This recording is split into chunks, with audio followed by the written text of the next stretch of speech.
how to add someone on Discord by his QR code on Discord, of course. Hello guys, today I will show you how to do this.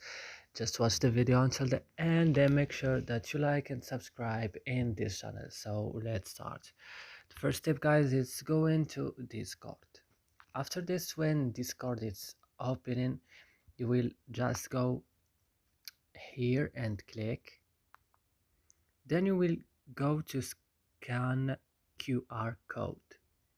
Then as you see here, camera will open, and here like this on this place you will just put the QR code here like in this ellipse, and then it will work with you. That's it guys. I hope these videos have found useful for you. Don't forget to like and subscribe in our channel. See you next video.